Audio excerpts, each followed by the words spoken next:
पूरी आईपा टीम को मुझे अपना विषय रखने के लिए बहुत बहुत आभार, धन्यवाद। बस्ती जनपद की सबसे बड़ी जो समस्या थी वो पिछड़ापन। सड़क के मामले में बस्ती जिला निश्चित रूप से नंबर 1 पर है। रिंग रोड का काम भी शुरू होने वाला है।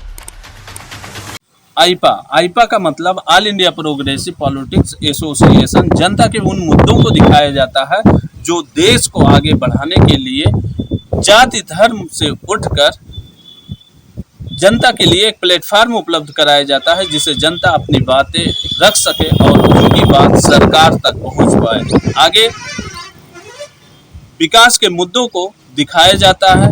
आज हमारे साथ अमित शुक्ल जी हैं, विद्यार्थी परिषद के पूर्व प्रदेश मंत्री हैं। आइए हम उनसे बात करते हैं कि सरकार की योजनाएं क्या जनता के बीच में पहुंची हैं, जमीन पर दिख रही हैं कि नहीं, हम जानते हैं उनसे। आपका सर आईपा में स्वागत है। पूरी आईपा टीम को मुझे अपना विषय रखने के लिए बहुत बहुत आभार, धन्यवाद।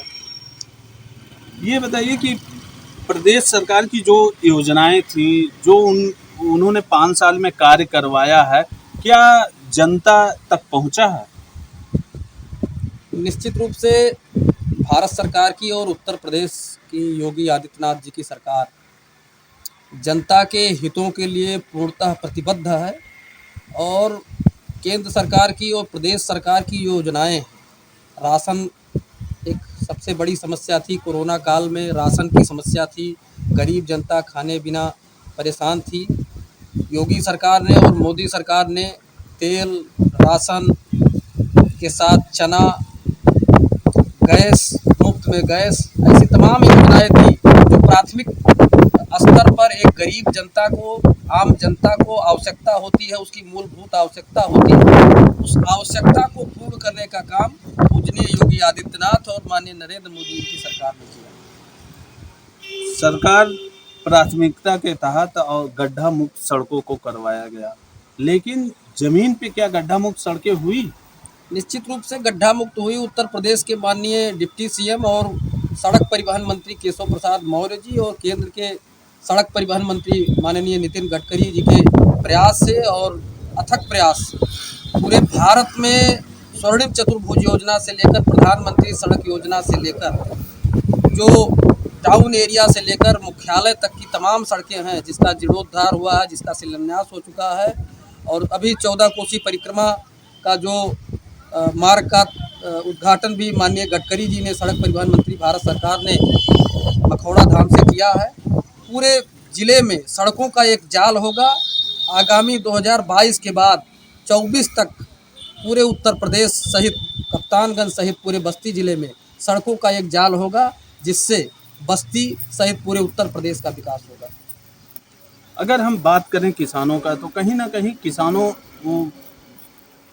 की आय सरकार दोगुनी करने की बात करती है, लेकिन किसान यह आरोप लगाते हैं कि हम तो छुट्टा पशुओं से परेशान हैं, मेरी आय दोगुनी नहीं हुई और गन्ना किसानों का भुगतान नहीं हो रहा है।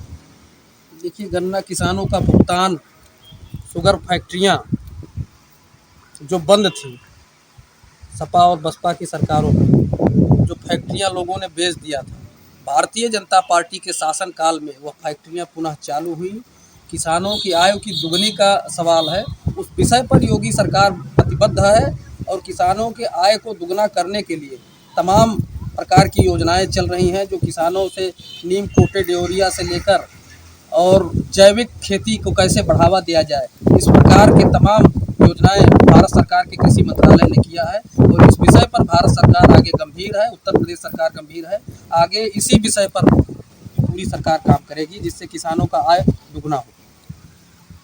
किसानों की बात सरकार बार बार करती है और भारत कृषि प्रधान देश है, लेकिन कहीं ना कहीं छोटा पशुओं से किसान परेशान है और इस समय ये मुद्दा बना हुआ है। देखिए, न्यूसेंस क्रिएट करना विपक्ष का काम, to the propose, to the oppose, to the depose, सत्ता से बेदखल करने का विपक्ष का काम। लेकिन वास्तविकता यह है, धरातल का जो बात है, ये भारतीय जनता पार्टी का शासन जब से आया, उत्तर प्रदेश में पूजनीय योगी आदित्यनाथ जी की सरकार आई, गौशालाओं के माध्यम से ऐसे छुट्टा पशुओं को वहाँ पर रखने की व्यवस्था योगी जी की सरकार में हुई है। और चूँकि ज़िंदगी भर का जो देहाती कहावत है, ज़िंदगी का भर का कोढ़ एक अतवार में नहीं ख़त्म होगा, इसके लिए योगी जी की नीत और नियत स्पष्ट है, निश्चित रूप से स्पष्ट है।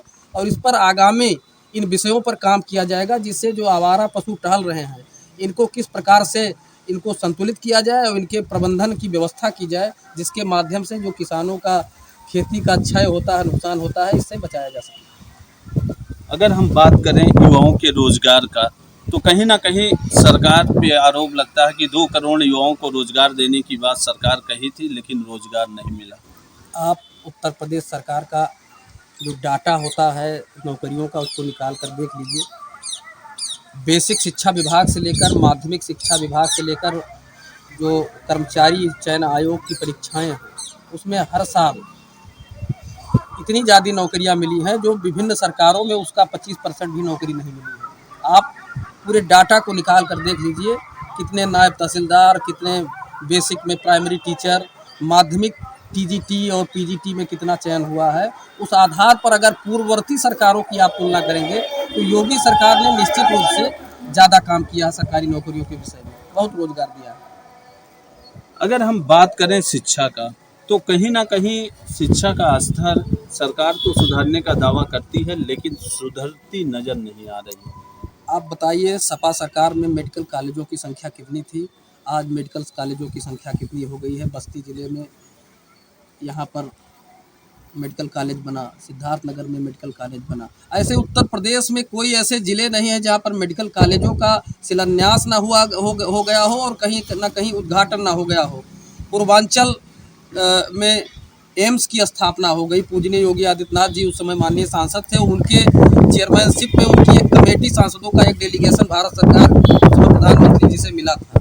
बाद में योगी जी मुख्यमंत्री हुए और एम्स की जो कल्पना थी वो योगी जी की थी। योगी जी जब मुख्यमंत्री नहीं थे, आज एम्स एकदम रनिंग है, एम्स चल रहा है। अगर हम अपराध की बात करें तो सरकार का दावा है कि प्रदेश अपराध मुक्त हो चुका है, लेकिन विपक्ष यह दावा करता है कि अपराध बढ़े हैं, महिला नहीं सुरक्षित हैं, लोगों की सुनवाई कहीं थानों पे नहीं हो रही है, ना अपराध लिखे जा रहे हैं।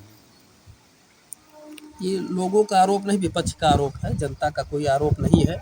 और जनता ऐसा आरोप लगाएगी नहीं, क्योंकि भारतीय जनता पार्टी के शासनकाल में अपराध मुक्त, भय मुक्त, समता मूलक समाज की स्थापना के लिए योगी सरकार प्रतिबद्ध है।